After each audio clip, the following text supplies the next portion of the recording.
All right, today we're going to take a look at section 9.9. We're looking at representation by power series. We have seen some of these things before, but we're going to see them in a slightly different way yet here again. And so to start with, some sort of motivation of what's going on. So I'd like you to consider the function f of x equals 1 over 1 minus x. It closely resembles the sum of the geometric series, right? Summation from n equals 0 to infinity. A times r to the n equals a over 1 minus r. So if you compare this, try that again, this to this, they're very close. That's what that's talking about. Everybody good so far? So in other words, the a would actually be the same as the 1 if we sort of did a piece-by-piece comparison, and r would be the same as x. So using this information, we can say that 1 over 1 minus x would be equal to, and if we did those replacements of what a is and what r is, it would become the summation from 0 to infinity of x sub n, which is 1 plus x squared all the way to, the end, to infinity, as long as the absolute value of x is less than 1. So why does absolute value have to be less than 1? Well, because if you take a look back up to how we made our sort of assignments of values, r is the same as x. And this formula only holds if you've got a ratio that's between 0 and 1. Okay, so we talked about that a fair bit when we talked about geometric series, that this formula cannot be used if the r value is greater than 1. Yes, you can put numbers into it and it will give you a value, but it has no meaning, right? So if we have an r value that's between 0 and 1, the absolute value anyway, then this will work. So since we're doing the r to the x replacement, the absolute value of x would be less than 1. So it only works in the interval from -1 to 1. If the series is centered elsewhere, we have to develop a different series. Okay? So, you ready to take a look at one? All right, let's see how this works. So here's one that we have. We have f of x equals 2 over 6 minus x, and it's centered at the c value of -2. Okay, so what we need is right here, instead of this to be saying x, it actually needs to say x plus 2. Why? Because it's centered at c equal -2, and then we would get x plus 2. So we need to manipulate this so that it will say x plus 2 there. So as we take a look at doing that, we're just taking this expression and we're going to rewrite it so that where the x is, it actually has x plus 2. Okay, so we're going to do a little bit of, some simple algebra kind of substitutionary things to make that work. So I'm going to jump over to here. And so the 2 on the top will be fine. We can leave him alone. But I need to take this and it needs to say x plus 2 at the end. Now, what I really did, though, is I didn't really add 2. I actually subtracted 2 in the denominator. Why? Because there's a minus in front of it, right? So if you think about, we do this when we solve with completing the square sometimes, right? We put the completing the square piece in if there's a negative that's involved in the front, or if you're trying to do things with completing pieces like for formulas for circles or something like that, finding centers of circles, or when we did it with ellipses and parabolas and hyperbolas, things like that. Sometimes we have this going on. And so to compensate, I actually need this to be what number at the beginning? It would need to be an 8. And if you're not sure where the 8 came from, what happened is that this is the 6 and the 2. And so I'm adding a 2. The 6 was there already. We're adding the 2 to compensate for the fact that I've subtracted a 2 from inside the parentheses. Okay, is that okay for everybody? Okay, excellent. So the next thing we're going to do is we're going to actually write this so that I get that there's a 1 at the beginning and not an 8. I want it to have a 1 at the beginning. So our goal is to get it to look like this. Okay, so it needs to have a 1 at the start of it. Okay, and it's not really from there so much as it's from here because there's a 1 at the start here. I need that 1. I can have whatever I kind of want on top in terms of a number, and I can have some kind of an expression for the r that's different, but I need a 1 at the beginning. So I'm manipulating it to get it to a certain form. So I will be multiplying this by 1 over 8 in order to get that to happen. So this will then change to 1/4 on top. I have the 1 at the beginning, and now I have x plus 2 over 8. Sorry, that's a minus. I apologize. That should have been minus. If you want to put in parentheses, feel free to do it like that. Okay, pretty good? This actually matches the form. Oops, I'm out of space. Let me make this all a little bit smaller. This actually matches the form a over 1 minus r now. But just like we did over here where we associated the x with the r, right? We sort of lined them up or did a substitutionary step. The same thing's happening here. This and the r are the same thing. But r had a condition. Our condition on r is what? Has to be greater than 0, less than 1. Close. It's the absolute value. So it could actually go between -1 and 1. So you can either write it like this, or if you want to write it in that interval kind of where you're thinking, you can write it like that. So I'm going to choose the second one, actually, because I think it's a little bit more helpful. I need that x plus 2 over 8 to have that feature. So I need x plus 2 over 8. And again, you can either write it like this, right? Or you can write it like this, which is how I'm going to write it. Because we need to find an interval for where this works. Okay? So we're going to manipulate this. And also I should probably mention we know what the a value is. So what is a? Yeah, a is 1/4, and r is this x plus 2 over 8 that we're working with. We just need to figure out what the interval is that we've got. So we're going to multiply by the 8 on both sides, and then we're going to subtract a 2, and it looks like this. Okay, so my interval is -10, is it negative? Yeah, -10 to 6. For this to converge. And if you take parentheses, brackets will happen if we had equals to, which we won't have for these. There are some situations, right, where we encountered last time where we would put brackets if we found out that the equal part worked. The geometric series, it never does. It's got to actually be strictly less than. So we will have parentheses on this. And if you look back at this form, the form that we're matching it up with is like this, right? So I'm changing this expression into summation from n equal 1 to infinity of the a. What was my a in this problem? 1/4 times my r. And my r has that expression x plus 2 over 8, right? So I'm going to rewrite it like that. Whoops. So this is going to look like the summation of the a value, which was 1/4. And then I have x plus 2 over 8 to the n. That's the, and I'm cramming it all in there like I'm short on space, and now I'm not. Let's do here. So this is the series. Oh, I should have n equals 0 to infinity. This is my series, and this is my interval for which they're actually congruent to one another, or that they're equal to one another. So our goal when we're doing these kinds of problems is to set them up to have a nice matching form that we can do this replacement by using what we know about geometric series. Okay? That's what we're looking at. So let's take a look at some operations with power series. Most of these are just extensions of things we've already looked at before in a variety of contexts, actually. So if we have f of x, it's the summation from n equals 0 to infinity of a sub n x to the n. And g of x is the same thing, but it's b sub n x to the n. So if we want to take f of kx, the kx would be replacing the x, which would mean that the k is now raised to the power n, just like the x is raised to the power n. It's a simple substitutionary statement. F is x to the capital N. Notice it's not my favorite notation. We've got capital N's and little n's in the same problem. But that's what your notation in your book is, so I'm going to go with it, okay? Begrudgingly maybe. But this n is not the same as this n, right? They're different.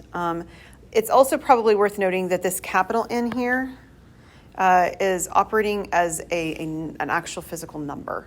Like it's not a variable quantity, right?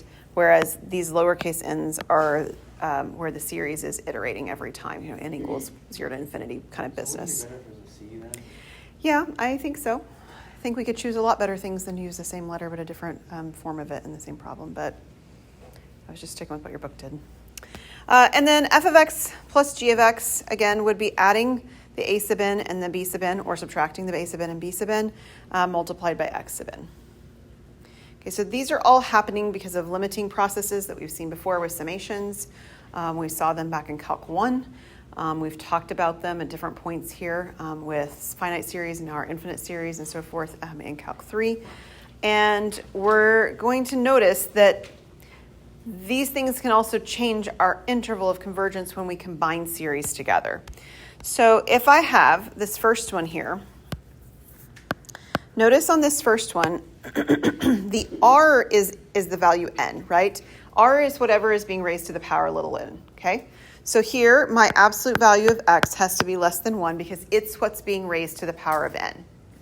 But in the second piece, it's the x over 2 that's being raised to the power of n. So it's the x over 2 that's less than 1. And over here, the piece after this at the end, we actually have, what is it equal to, right? We've combined them into the same expression. These two things are equal. And what they've done is they've factored out the like pieces, the x to the n piece, and they've written it a little bit differently. And so now you have the combination over here. And the combination is going to actually have to take a look at these two pieces and figure out what happens in order to make this work. So this first one, as we wrote down earlier, is negative 1 to 1. What do we have for our interval in the second one? Close.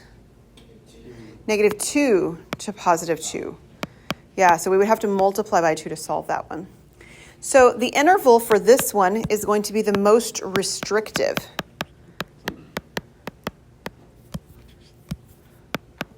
So given the two intervals we've already expressed over here, negative 1 to 1 and negative 2 to 2, the most restrictive would be, the negative 1 to 1, right? Now, you might be looking at that and saying, well, okay, that's fine. That's really simple and straightforward and easy. But these are embedded, right? So like negative 1 to 1 is embedded inside of negative 2 to 2, correct? So clearly the most restrictive is just the smaller one inside. But you could also have intervals that they overlap. So let me just draw you what I mean. No slides? Yeah, I have some space up here. So let's say, for instance, from a number line perspective, you had one interval that looked like this, and I'll change colors, and you had another interval that looked like this. Are you with me? So I'm making this up in terms of a picture, but the picture is what I'm wanting. What we would want as our most restrictive is the closest things that are together, which would mean we'd use this piece in the middle. Are you with me? So we would consolidate it to the most restrictive piece, and it would actually not be either of the individual pieces we started with. That doesn't match my example down here. My example down here doesn't do that, right? It really just is embedded series or embedded intervals. But the ones they don't have to be. They could be overlapping, and you're looking for the most restrictive on the smallest value and on the larger value inside. Okay, so we're going to take a look at another one. So this one actually is somewhat friendly. So pause with me for a moment and consider, if they didn't give you this on the right, how could you take what's on the left and turn it into what's on the right?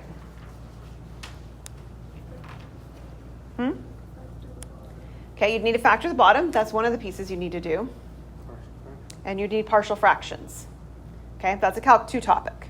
Okay, in fact, it's the other one you didn't watch, or it's the one you did watch, actually, isn't it? So Peter came and checked out my Calc 2 class as a reminder on partial fractions, because partial fractions are a little tricky. And we could do this, right? I don't think they give you any examples where you have to. I think they factor them for you and set them up. But if I'm wrong, that's what you need to remember, is that's how you do it. You do it with partial fractions, and if you need a reminder of the partial fractions, if you'll just go to my YouTube channel and Google partial fractions, you can see my video that I did like last week, okay? It's in there. Or you can see the one that I did last spring, for those of you who are in that class, and you can watch that one instead. All right, so coming back to where we were, we're trying to find this piece, and they've separated it into two fractions. So we need to deal with our two fractions separately. We've got 1 over 1 plus x, and we've got 1 over 1 minus x.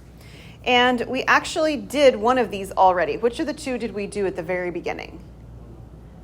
We did 1 over 1 minus x. So we had already identified that we can change this one over here very nicely. We can say that the a is 1, and the r is, x. And we had rewritten this from that very first example to go from n equals 0 to infinity of 1 times x to the n, or you can just write x to the n. And Yeah, I think we can pause on that one. So let's come back up and do the top one now because we haven't done that one. So on the top one, again, my A is 1, but what is my R on the top one that I haven't done yet? Yeah, it's actually negative x. So if I rewrite this, I've got the 1. Whoa. There we go. N equal 1 to infinity. I've got 1, and then I've got negative x to the n. Okay, well, that's fine, but there's probably maybe a little easier way we can write that. Can you think, not easier, but maybe a little bit more friendly way that we can write that? How else could I write this so that it looks like something else I've done recently?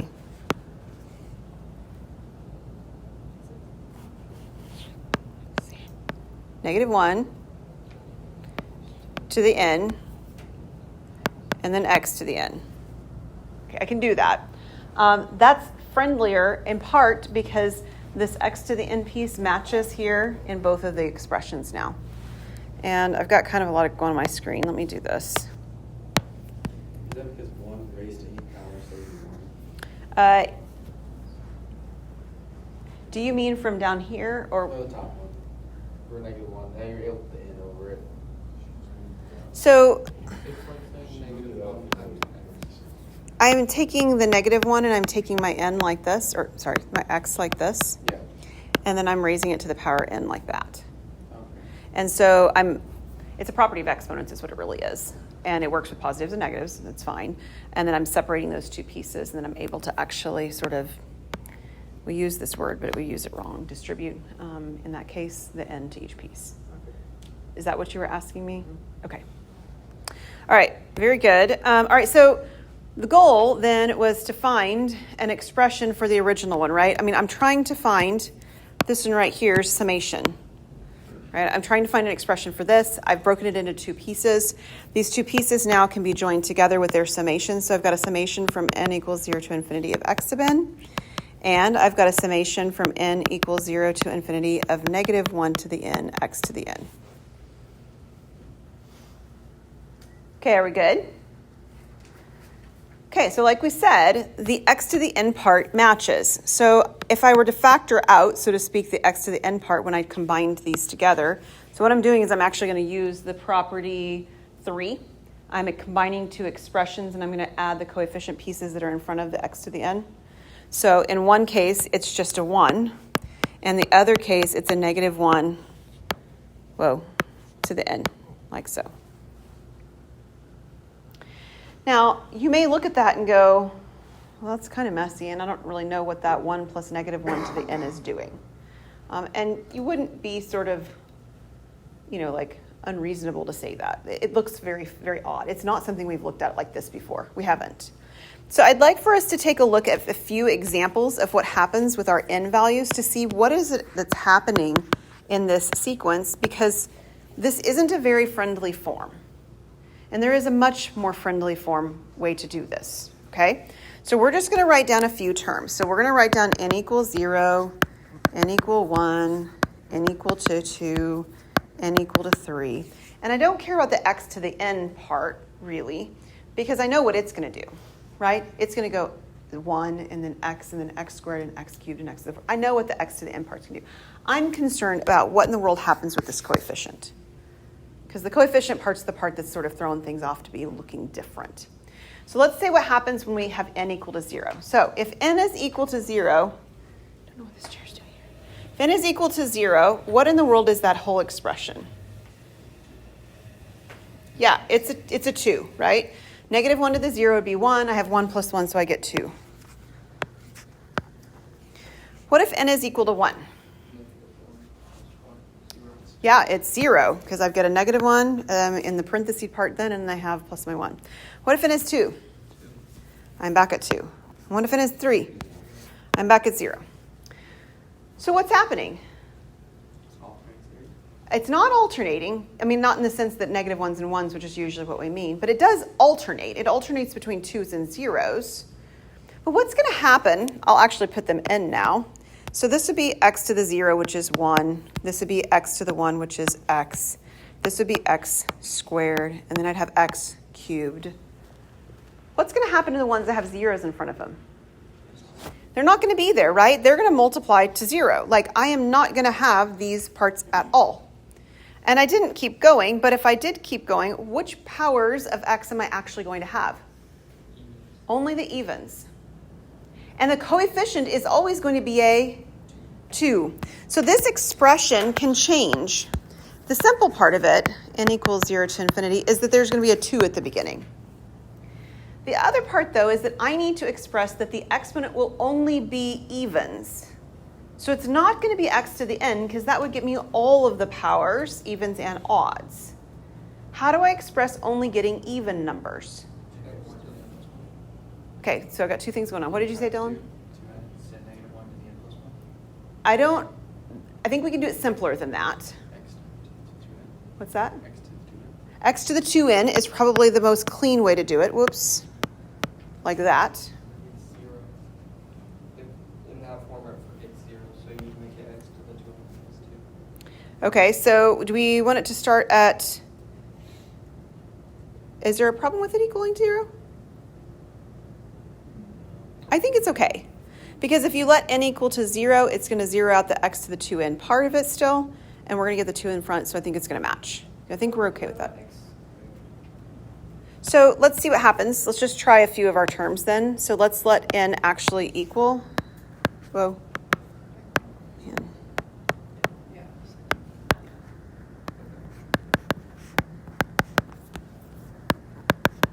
So if I put in n equal to 0, I'm going to have 2 times x to the 0, that's 2. And if I put in n equal to 1, I'm going to have 2 to the 2 times 1, this is 2x squared. And if I put in n equal to 2, I'm going to have 2 times 2, which should be 2x to the 4th. So it doesn't matter. Yeah. Is it going to do it for me? Am I going to get the pieces that I expect? I think I can. But these are not bad questions you guys are asking, because sometimes things get shifted when we do this. Generally speaking, if you want things to be even, 2n, or maybe 2n minus 2 or 2n plus 2, getting the piece to start out the right place, is what we would want. What would you have to do if you wanted things to be odd? Right, 2n gives me even. What do I do to get odd numbers? Nope, way simpler than that. Slow down. You can subtract 1 or add 1. Yeah. If you wanted things to be odd, either 2n plus 1 or 2n minus 1, again, you can see which one it works out to being by just checking the first term and see which one you need. But either 2n plus 1 or 2n minus 1, those will both give you odd values for n, for all your n's. All right, so we're almost done. If you want to put the 2 in the front, you can. If you want to leave it inside, you can. This is our expression, but we do still need to identify the interval that we're using. Okay, every time we're doing this has to be on an interval because we're pushing back into the geometric series, and the geometric series is only going to be convergent. It's only going to work with what we're doing if we're within that r value that's going to be from -1 to 1. So we need to take a look back over here at each of these in terms of their r values, or their, in this case, x values. So the one at the bottom we had already done. The absolute value of x is less than 1. So this was -1 to 1, right? We already did that one. What do we have to do for the other one? Well, it's very similar, right? Looks like that. So if we were to set this up, this would be -1 is less than -x is less than 1. And if we divide it by -1, what's going to happen? Well, those are going to flip, and the inequality is going to flip, and I'm going to end up with the same inequality I had before, right? Yeah, because honestly, the absolute value of -x is the same thing as the absolute value of x. Those values are exactly the same, right? Agreed? Yeah, it is. So it doesn't really matter. You can work it out by hand, like I did here, or you can sort of think about it from the perspective of what it should be from here. Either way, your interval is going to be the interval from -1 to 1. So this is from -1 to 1 interval that we're looking at. Open brackets. Yes, open brackets because we're not going to have an equals to underneath. So parentheses or open brackets is going to be because we don't have an equals. If we had brackets, which we won't for geometric series, that's when we would have brackets, is because we'd have those equal to pieces. Okay, and if you'll remember what we did in our last section, the only way we got those equal to pieces was by testing endpoints specifically. Remember that? We had that extra 2 steps at the end if they converged. Yeah. Okay, there's another way to do this. So another method for finding a power series is by integration and differentiation.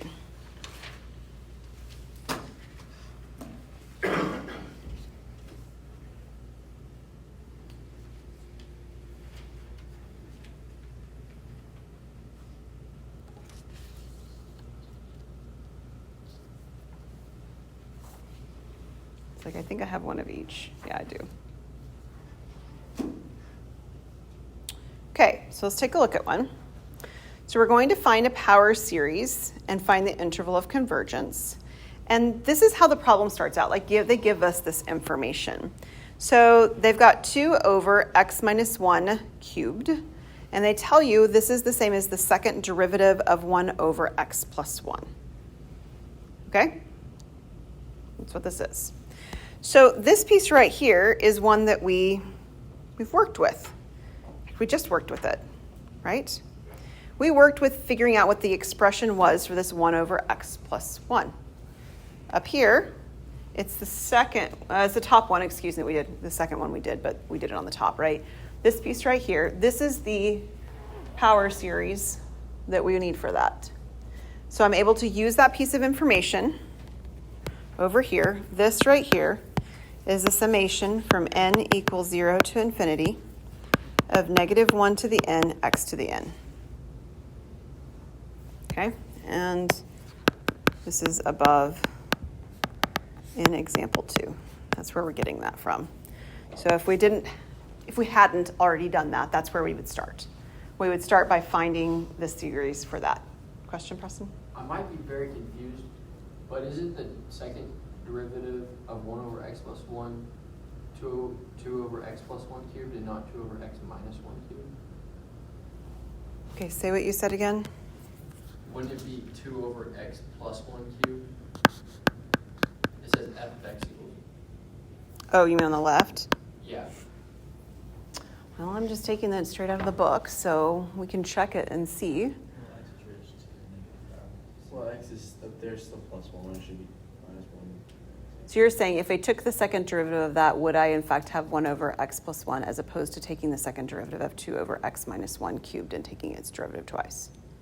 Is that what you're saying? Okay, so let's check it out. The one that they are giving us, that they're supposedly telling us works, it looks like this. And if we were to take its derivative, we would have 6 times x minus 1 squared, and then we would have 12 times x minus 1. Oh, it would. I was missing that. I was like, something's wrong. Negative, negative, negative 4. Oh, no, we're not. They want us to take the second derivative of the one on the left, not the one on the right. Sorry. This is what we want to take the second derivative of. Yeah. Whoa, this. Sorry, I just wrote it wrong. All right, so this is my expression, x plus 1 to the negative 1. And if I were taking the derivative of this, I would be getting negative 1, x plus 1 to the negative 2. And then I would get 2x plus 1 to the negative 3. And I think you're right. Yeah, so let's do this. Maybe I copied it down from the other stuff, right? Let's just change this to a positive to fix that for now. And then I think we'll be okay with the rest of it, at least as it matches my notes. Good catch, Preston. Thank you. Books have errors too, you know. So, okay, cool. All right.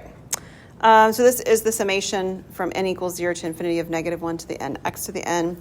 And what we're supposed to do in order to get back to the other side that we've now altered, but is that we're supposed to take the derivative of this twice, right? We're supposed to take the second derivative. So then, what is the derivative of negative 1x to the n? Don't overthink this. Yeah, so it should be negative 1. It should be n. And then negative 1. And then to the n minus 1. Right? That's what it would be. And x would be the same thing. I wonder if yeah, we'll just keep going. And then the same thing would happen over here. I would have the n, and I would have x to the n minus 1. No, oh, that's what's wrong. Let me take a step back. This is a number at the beginning. It's not a variable at all. Constant multiplier stays the same. I was like, that doesn't make sense. Why does it not match my note? The constant multiplier stays the same. -1 to the n stays the same the whole time. This is where we need our n. So the n comes down, x to the n minus 1. Okay, back on track. Are we good?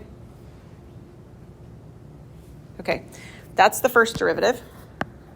Now we need to take the derivative another time. Okay, so we're going to take another derivative of this.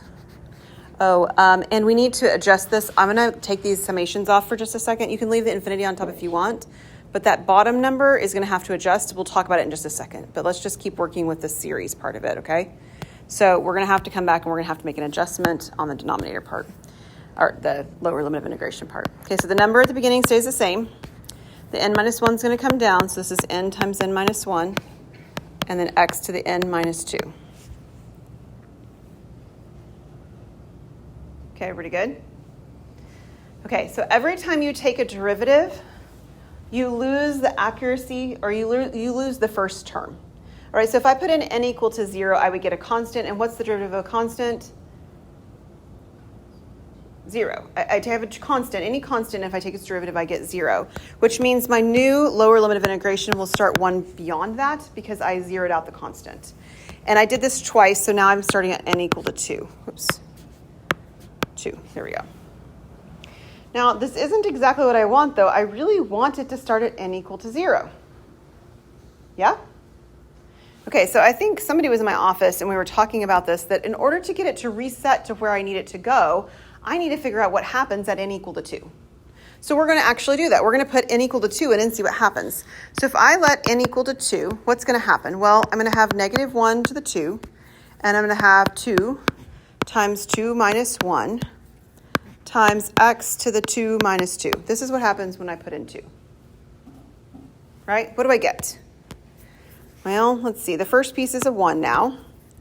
This is a 2. This is a 1. And this is a 1 at the end. X to the 0 is 1. I just get a 2 at the beginning. Is that okay? So the way that I can reset this to actually go back to n equal to 0 is by figuring out what n equal to 2 is and making that my a sub 1 term. So I can replace this with, this isn't what I wrote down before. That's okay. All right, so this is n equal to 0. There's my infinity. I've got my 2 at the beginning. That's my first term. And then all the other pieces will stay the same. I have -1 to the n still. I have n plus 2 because I'm replacing the n's as well. So if I put, okay, let's take a step back. There's an easier substitution on the way I was substituting. I'm sorry. We are going to replace. We're just not going to replace it the way that I was anticipating. Let's look at that. Okay, so everywhere that you see an n equal an n, you're going to replace it with n plus 2. So I'm resetting this down to 0. I'm decreasing them all, decreasing this one to 0, and I'm going to increase the others. So this is -1 to the n. This will be n plus 2. This will be n plus 1. I'm adding the 2 to each of them, and then this will be x to the n. So what I'm doing as a note, I'll write this over here, is I'm letting n equal to 0, and I'm compensating by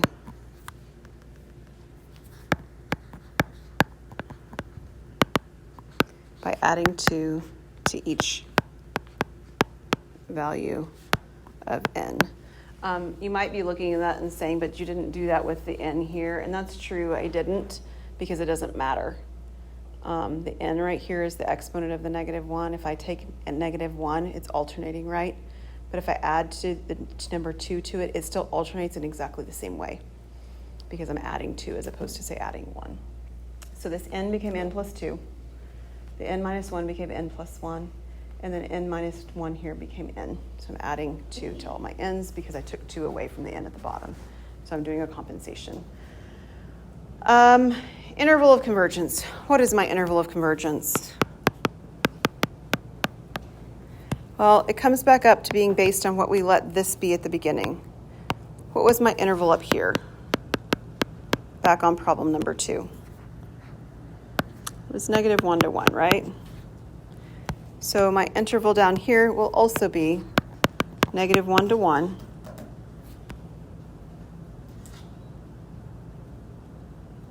Yeah, we're good. I was like, I need to make sure you mention that. That's fine.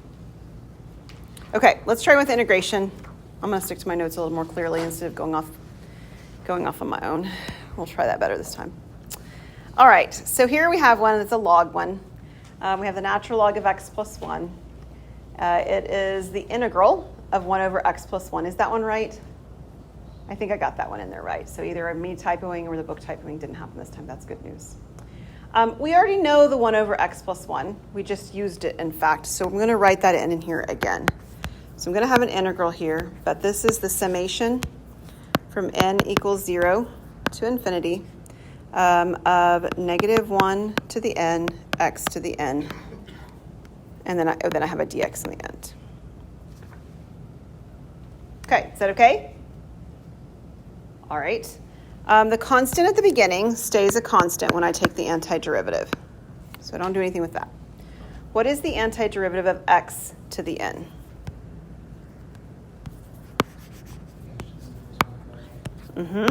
X to the n plus 1 over n plus 1.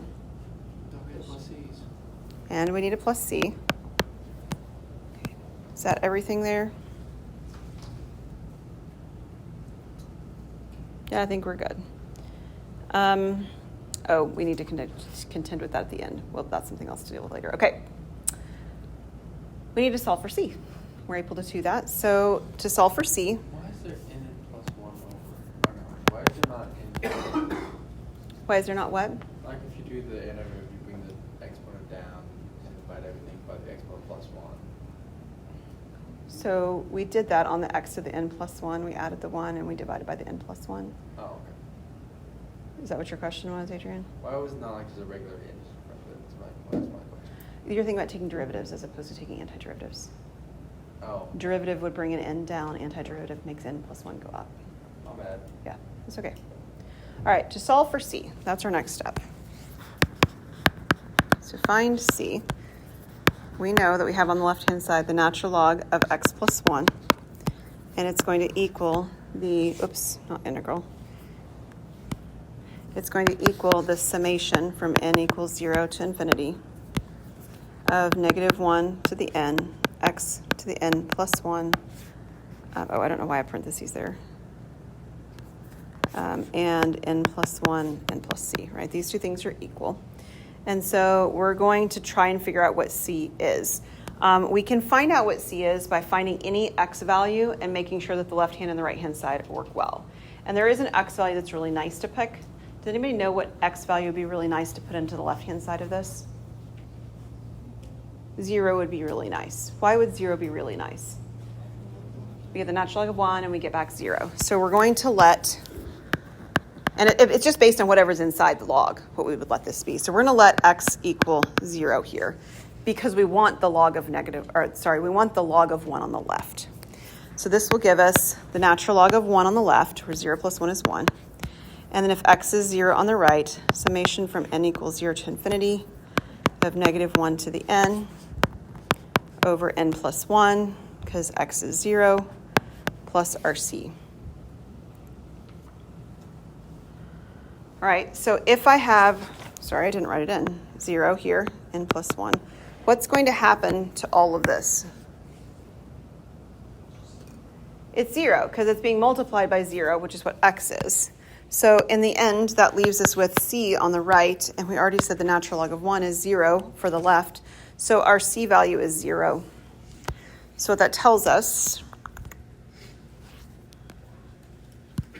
is that the natural log of x plus 1 is equal to actually the summation from n equals 0 to infinity of -1 to the x plus n, -1 to the n, x to the n plus 1 over n plus 1.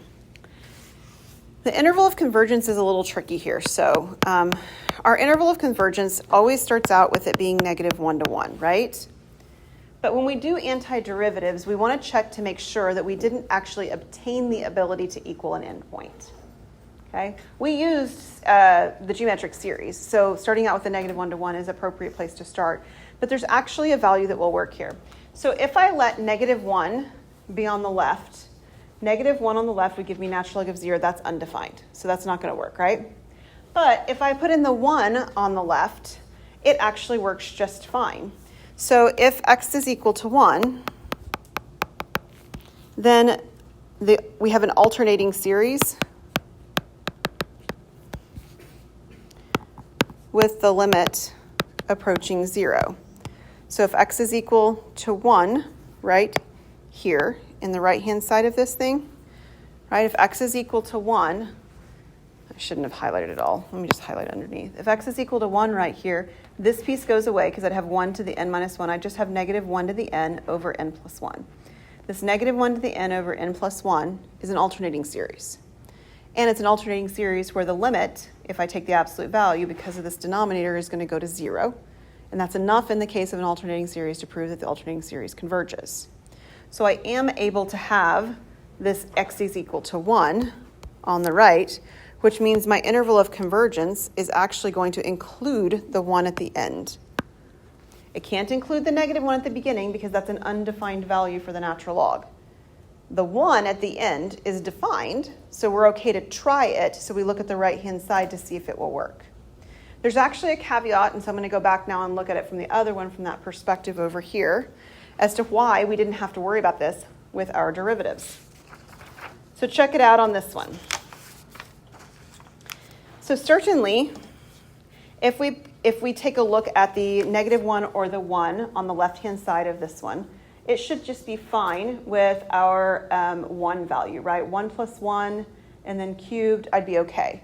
The -1 wouldn't work because it'd be undefined, correct? So -1's not going to work because it's undefined, but we would like to check what happens with the positive 1. 1 works on the left. Let's see what happens on the right. So over here, if I put a 1 here in for x on the right, here's the 1 to the n. So this is not going to be here. I've got it alternating, right? It's going to alternate. But what's going to happen right here to the entire limit? The limit's infinity, right? So the limit for this one, if I try to put in the number 1, will give me something infinite right in here, which means I can't actually have it equal to the number 1. And I don't have to worry about these with the geometric stuff that I was doing back over here. I don't have to deal with that.